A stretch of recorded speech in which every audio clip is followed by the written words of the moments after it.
There's two of you guys. There are, yeah. Hello, I'm Justin. And I'm Kyle. And we are the Mirror Twins, and we have a very special guest here today. This is Micah Guy. I am a freelance CG artist who has done stuff for several companies, including, let's say, Hasbro. Yeah, and when you say you're a digital artist or a CG artist, what does that mean? Let's look at a current Transformers package here. And you've got this on the back of the package, which I'm clumsily circling. This is a computer graphics render. This is my job. I didn't do this one. I know who did do this one. I've worked on Transformers, done a tiny little bit on G.I. Joe, Bayblade, which I've done straight through almost continuously since 2015.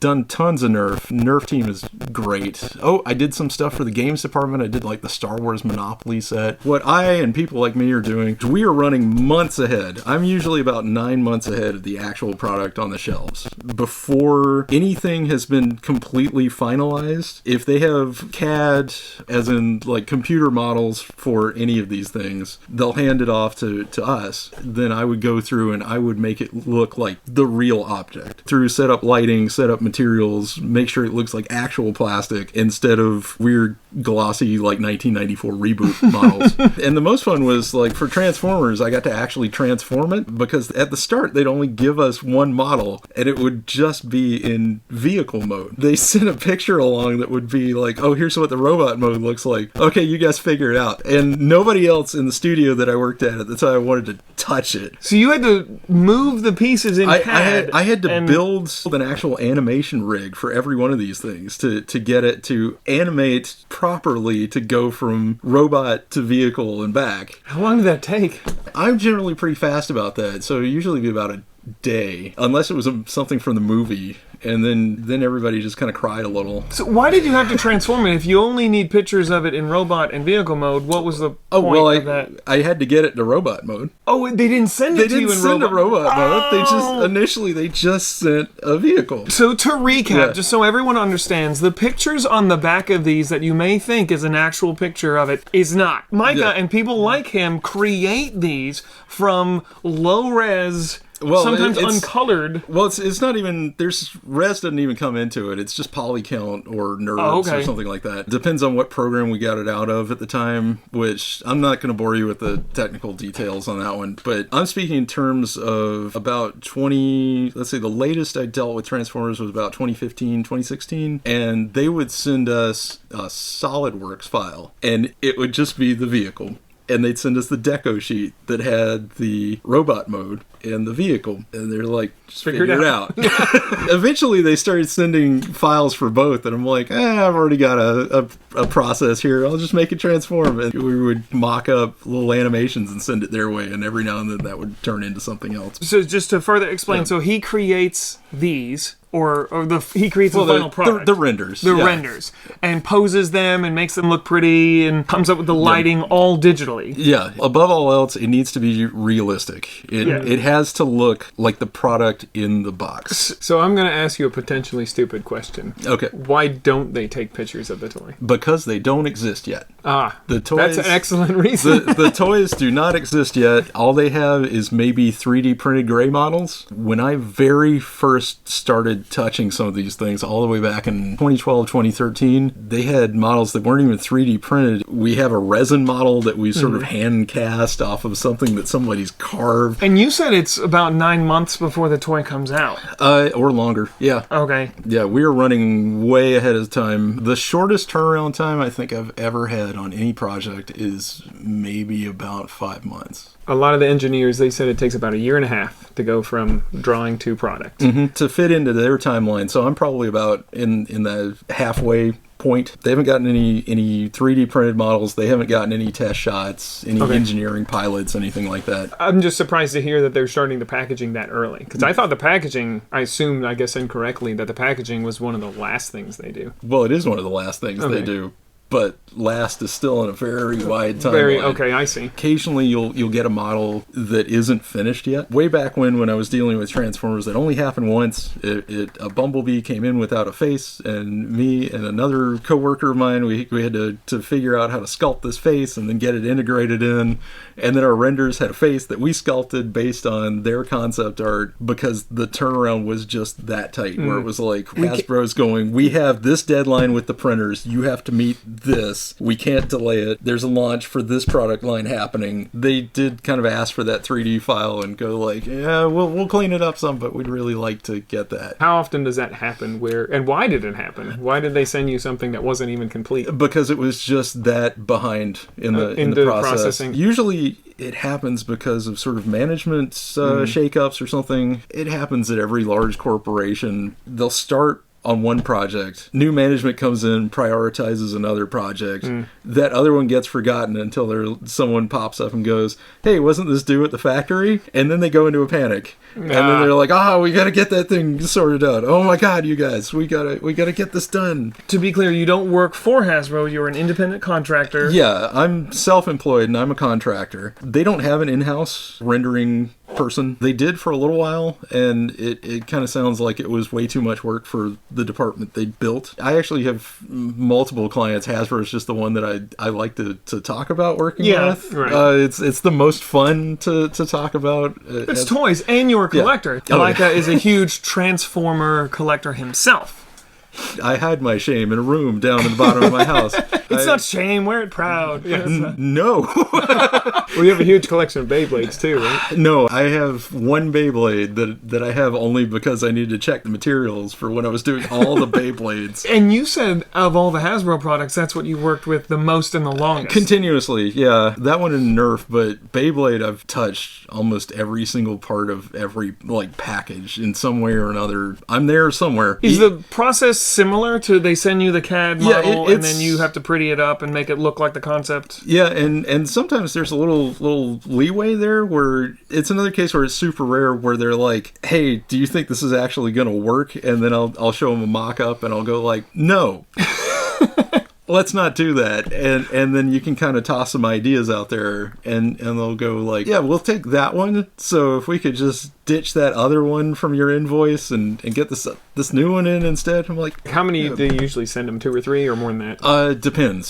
Sometimes it would be like they just send it to me piecemeal as they finish, or it would be just an entire wave at once where it's like we have like 16 of these things and they need to be done in like 3 weeks, and I'm like, okay, I don't need sleep. Did they let you know what the package overall looks like, or are you just doing your one little part? And then, they don't expressly let me know, but I'll ask for it. Is it going to be mostly yellow? Is there going to be black on the side? Yeah, like on my side of things, I want to know, because I want to know if this is a real object and it's on a real background, I want to know what colors of light are reflecting on it. Okay, if you have a model, what's your backdrop going to be? And it's like, it's like a navy blue, then I need to match it up or else it's going to look a little weird. And if the product's blue, you're going to have to do something, right? Yeah, and it's like, well, can we crank the contrast or can we set it on black or something like that? I have had some back and forth about like how creative can you get with the lighting and the environment and things like that, because sometimes we have had to actually, when I was working on some Star Wars stuff, I got to pitch in with 2 or 3 other guys making a full environment where it's like, this is supposed to be on like Hoth. Okay, I'm gonna work on the action figure side and he's gonna work on the environment, and then we're all gonna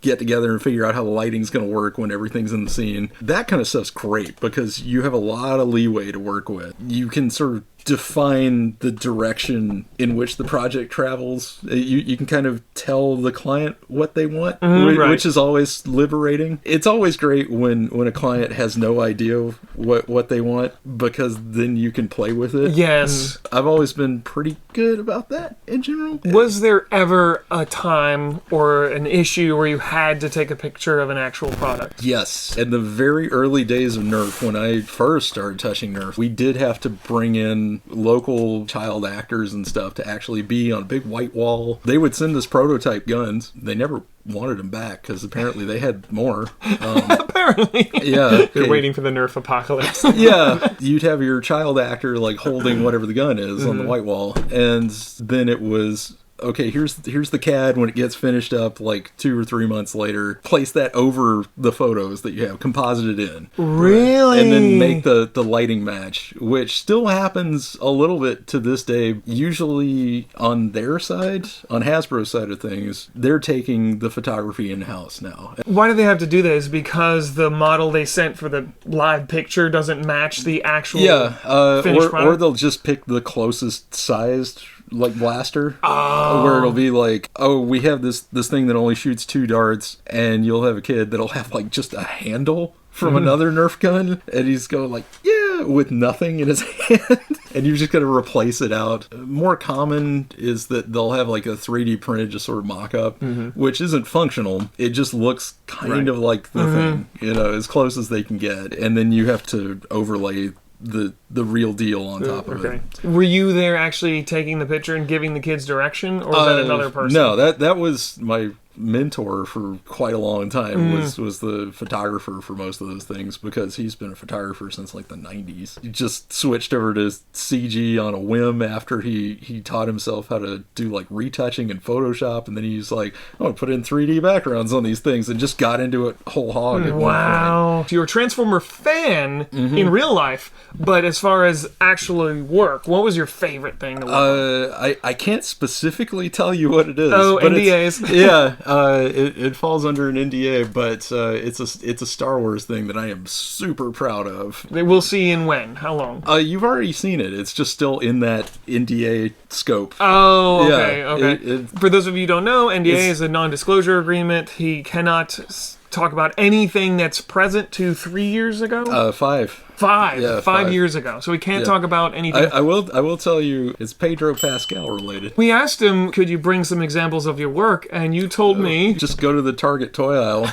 Yeah. That's his work. Yeah, any Beyblades you see out there, vast majority of the Nerf stuff is going to be mine. Now, Nerf typically does actual actors, except for, I think it was the zombie line. Yeah, when they did the hand-drawn stuff. Yeah, I did the zombie lines too. Did you do that drawing? The flat 2D drawings? Or I think that was done by a Boston-based company. Okay. Hasbro in particular likes to work with people in their local area. So if you're outside of that range and you've managed to like claw your way in, then it's usually a pretty good sign. It certainly beats working on like vacuum cleaners or something. You mentioned Hasbro's the most fun. What other packages or 3D art have you done? I've done stuff for Freightliner. There's their whole, it's called a configurator. You go onto the Freightliner website. I don't know if it's still up, and it's just got a list of them, like a bajillion parts and a bajillion loadouts, and you spin it around. I had to render every single frame of that. I had to make all like I had to come in and do all the renders of every single one of those parts. They didn't send me CAD. They were just like, here's what it looks like, go for it. So you had to create it from scratch? Yeah, and that was enormous. How did you get the Hasbro contract? That was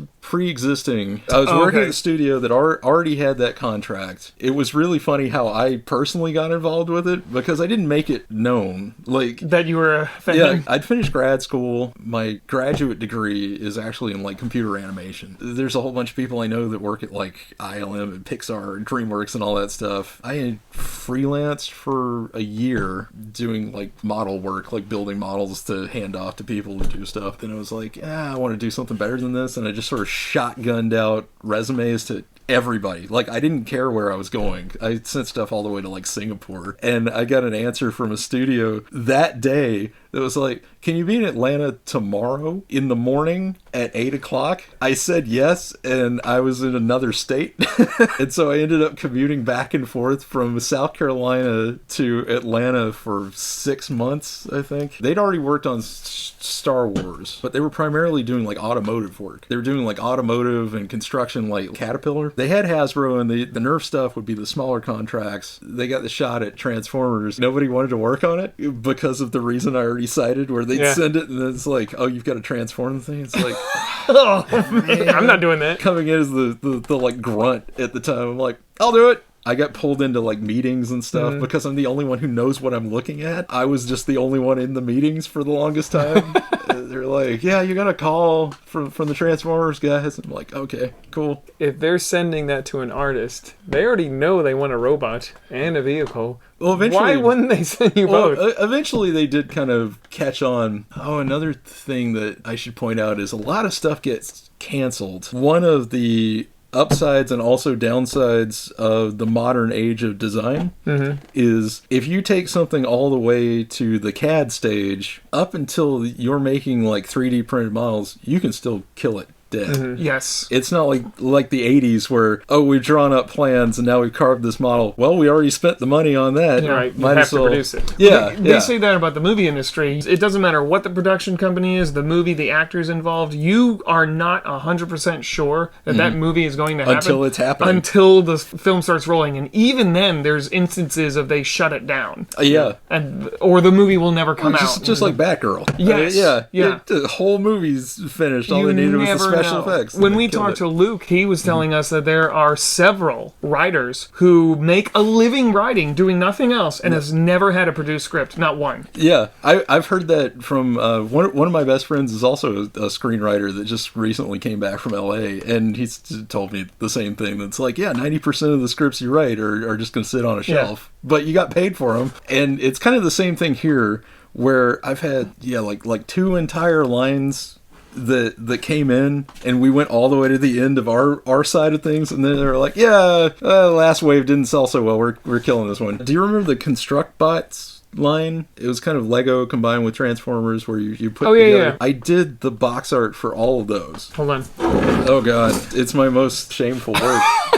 So they had a third or second line coming out? They had a lot more coming out. And they nixed it? Oh yeah.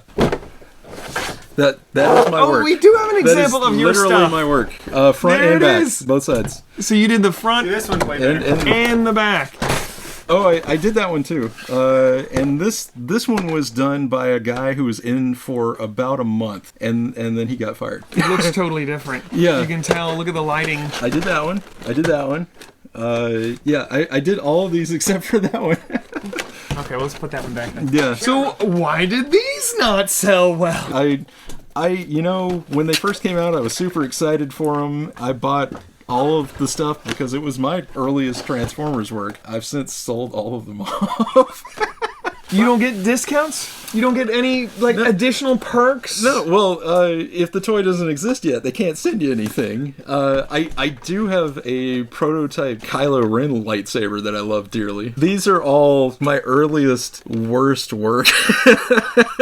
This was the inverse of the normal case. They sent us the assembled robot. They didn't send us the assembled vehicle. And so I had to take it apart, reassemble it. This one is probably one of my favorites because they were like, oh, we just want a static side shot. And I'm like, oh, come on. And I had to rough it out and pitch it to them. To make it more action-y? Yeah, I was like, you can get more action than that. It lights up. Come on, let me light it up. It's a dinosaur. Yeah, it's a dinosaur that lights up. This was the last line of Construct Bots because they had about 3 or 4 waves, I think. And there was going to be another wave that I think just got shunted to Europe. I think only Europe got it. It was only 4 figures maybe. And then after that, there was supposed to be another wave that was a continuation of the movie stuff. Oh, well, that's what killed me.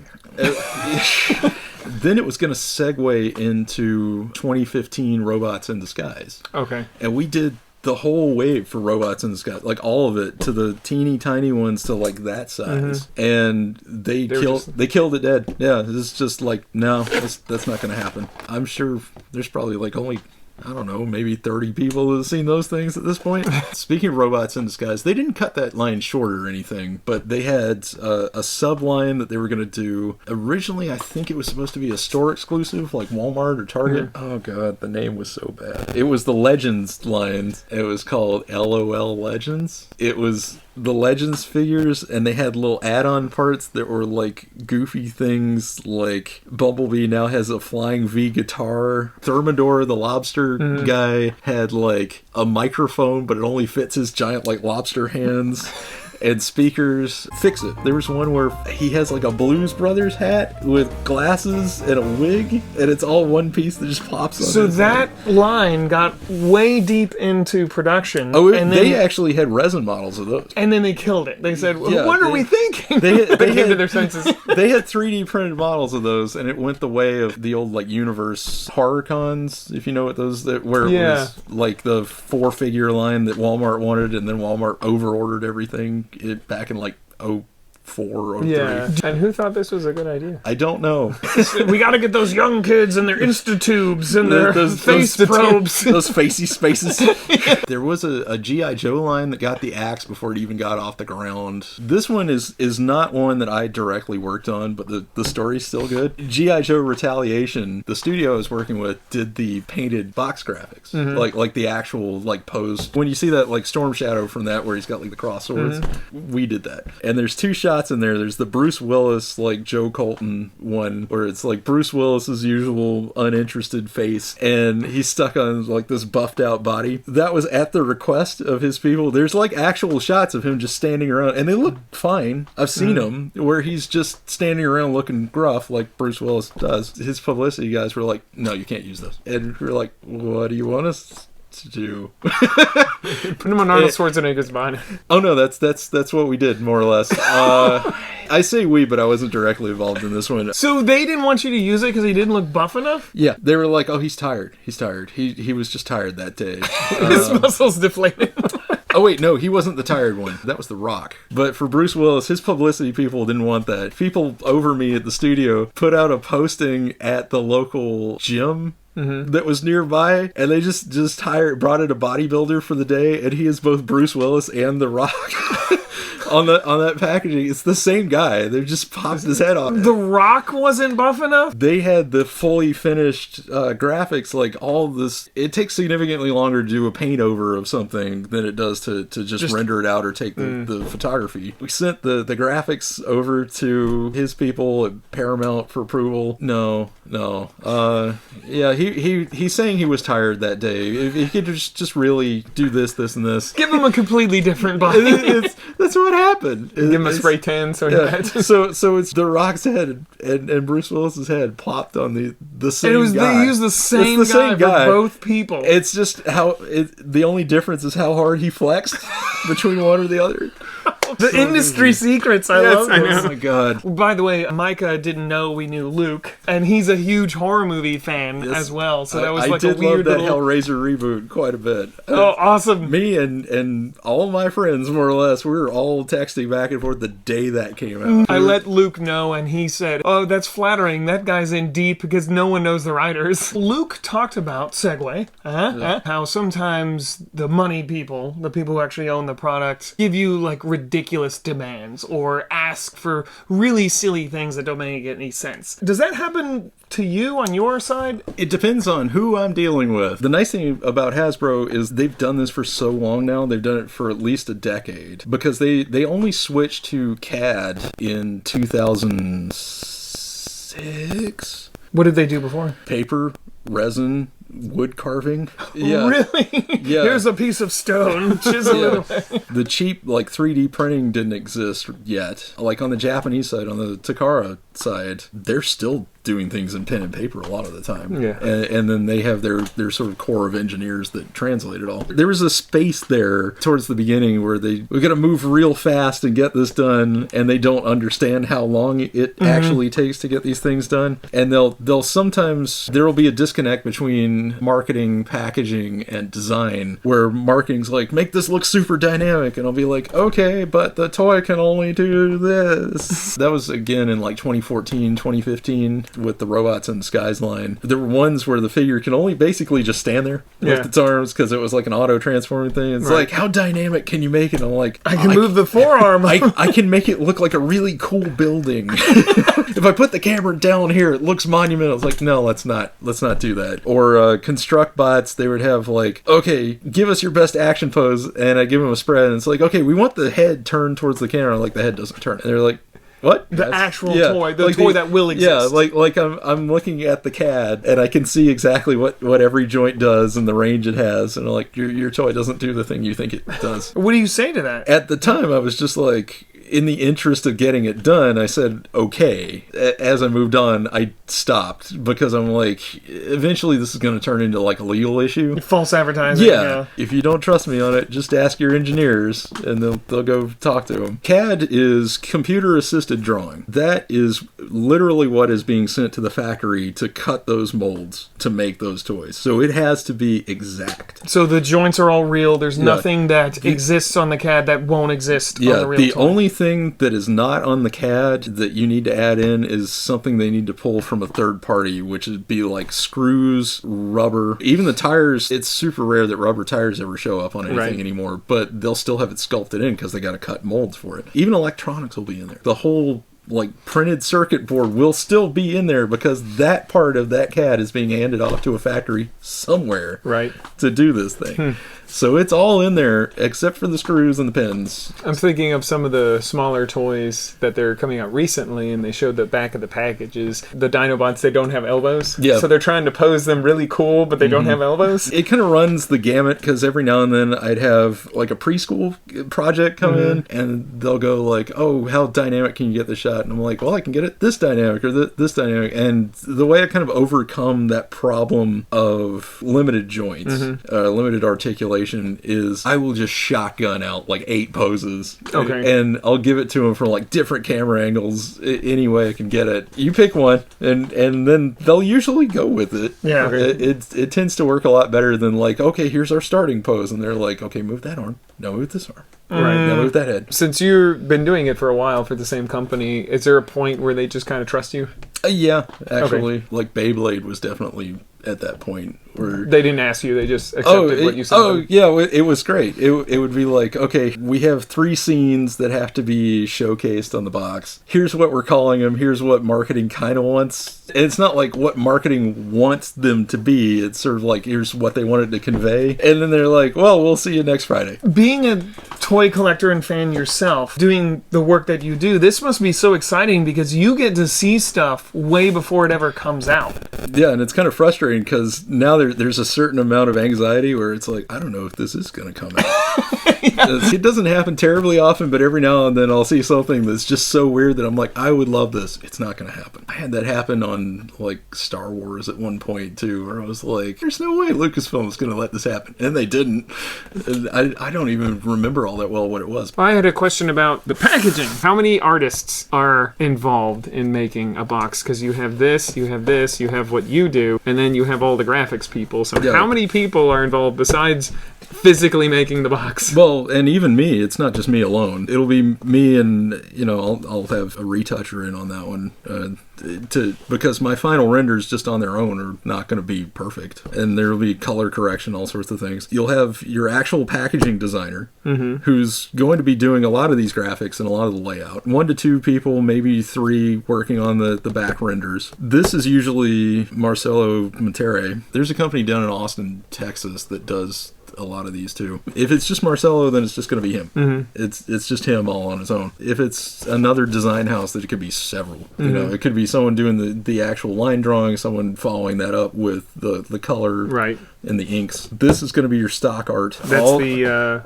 evergreen. Yeah, that's your evergreen design, which was done by another art house. And these may not even necessarily all come from the same place. Yeah, they don't look like it. They're all different. Yeah. So is this more than average for this package? For all of this is more than you'd normally have. But I'd say probably... And the writers who write all this stuff. Oh, the copywriter. Yeah, geez, I forgot about that. And what about the background people? Because this came with the background that comes out. Yeah. Oh, that's so would that be one of these guys? Or that's a separate person? It could be. It could be one of the other art houses. But I'd say anywhere from 8 to 15 people, depending on what packages. And they've gone plastic free now, which was a big initiative in the last year or so. For people who want to get into what you do, or at least something similar, because I've met other artists before that worked for professional large companies, but they were all graphics design people. You're the only person I've actually spoken to who was an actual artist who made stuff that went on the side of the box. And I do swing into graphic design too. It's just that's way more work intensive.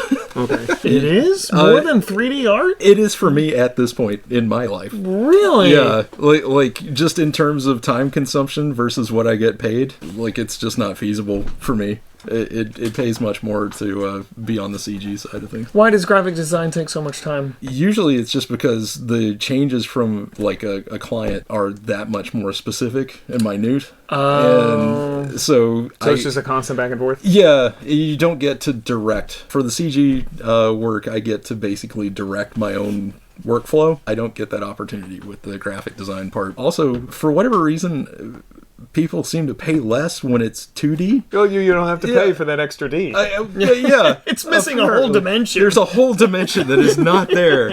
We don't need to pay for that. Oh, it really sucks. I was freelancing 2D and 3D for that year that I was in grad school there. It's like, oh, would you like to do this 2D thing for exposure? I'm like, no. Exposure does not pay my rent. So my question was for someone who wants to get into this. What do they need to do? First of all, get yourself acquainted with a 3D graphics program of some stripe. What's the best one to start out with younger people? Oh, geez. Like, is there a free one out there people can... Yeah, there is, actually. Blender is probably your best starting point, and Blender has an enormous knowledge base out there. Although only, like, the most elite Blender people can do really, like, professional grade work with it. But when they do, it's really impressive. I'm versed in 3D Studio and Maya and ZBrush. If I'm animating, I prefer to do it in Maya, and if I'm doing still shots, I prefer to do it in 3D Studio. Do they need to go to school? That's a very interesting question, because my answer is going to be no. I went to school for it. Most of the people I worked with did not. Self-taught. Two of my best mentors, both of them self-taught. I guess it's just like filmmaking. You don't necessarily need to go to film school to make a film. Film school, I know it's more about building the connections and stuff like that. Yeah, well, that's the same is true here. If you actually want to make a living wage in this business, you need to make connections. You can't just sit in a basement and be like, I am the best, Corona renderer in Maya ever. If nobody sees it, it doesn't matter. Yeah. Find yourself an ArtStation account, especially now that ArtStation has kind of taken a stance against AI art. That's definitely the way to keep going. There's multiple companies that will troll through ArtStation to find an artist. That also makes it automatically competitive. Because you can go in and see what everybody else is doing.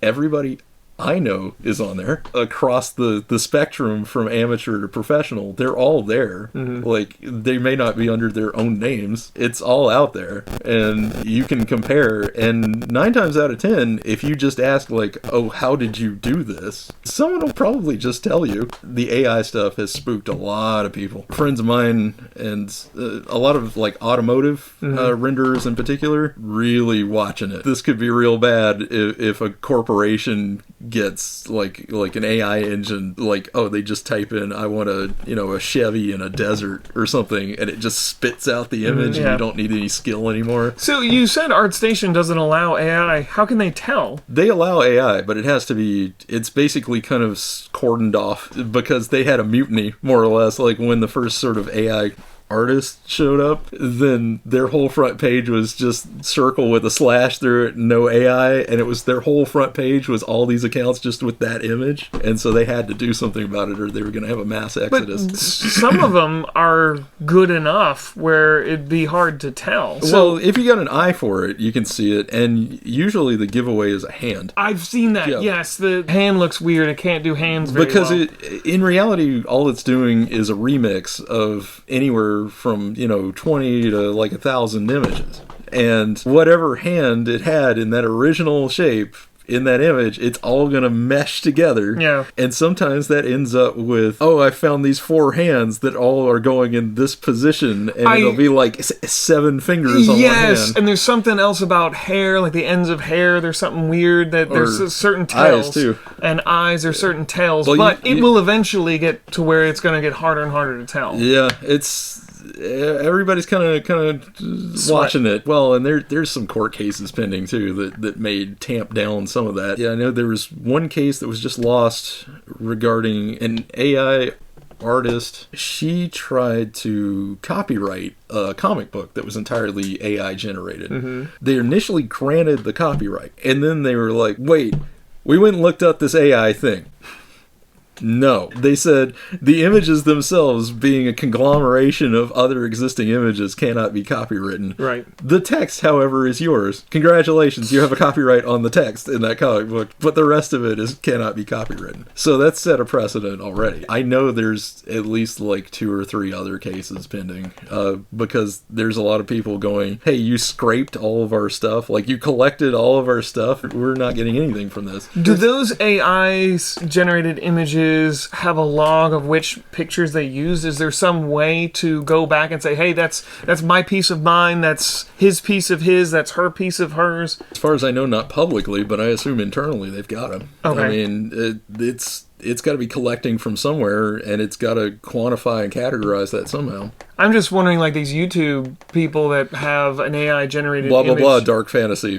Well, as their thumbnail, can someone make a copyright strike on them? We'll see. We'll see. It seems like that would be really hard to do. Well, I think it's really funny when you see, like, oh, Mega Man is an 80s dark fantasy film, and I'm like, I recognize those Italian actors that have been conglomerated into this thing. That's Franco Nero as Mega Man. What would be your dream project? If I was actually involved in the concepting stage for something, it could even be GoBots. Hey, we'd like to pull you in a creative capacity to help fill out like the Bible for a series. Even if it's a series that only lasted 18 months and died horribly, I'd still be thrilled by that. No one would ever watch the Transformers series that I would make. I just want something that would be like a deconstruction of the usual Optimus Megatron thing. I would throw out most of the usual legacy characters and just build new ones, because my favorite thing about G1 was that there was a whole set of new characters every single year. I loved that. You want to be involved in more of the design, the conceptual part of it. And honestly, not just like Transformers, just in anything. Let's really break some rules and do some really weird things and just do something completely new. And I'm like, I want to see your My Little Pony. You know. Thank you, Micah, so much for sitting down and educating us on all the craziness that goes into this. Who knew that much work? So much just to make it pretty so our little eyes can see it on the shelf and pull it off. It's like, just remember, when you pay your $25 or $30, that's going to like 18 people. Yeah. Here's your 2 cents. Here's your 2 cents. Exactly. If you would, just give that little subscribe button a little tickle there. If you have any questions for Micah, hit the bell. Do all those things, right? All the YouTube things. Do all the YouTube things. And if you have any questions that we did not ask Micah that you're dying to know, please put it in the comments. Like, subscribe, hit the bell, sell your soul. One tiny little addition just at the tail end here. We also live in the remote work age now, thanks to how horrible 2020 was. You no longer actually have to necessarily be where any of those companies are. Right. I'm in South Carolina most of the time. I can still just pop into Georgia and still get stuff done if I need to. You guys actually met at Full Circle doing Transformer stuff. Yep. So, get out of here, you crazy kids. Yeah, go home.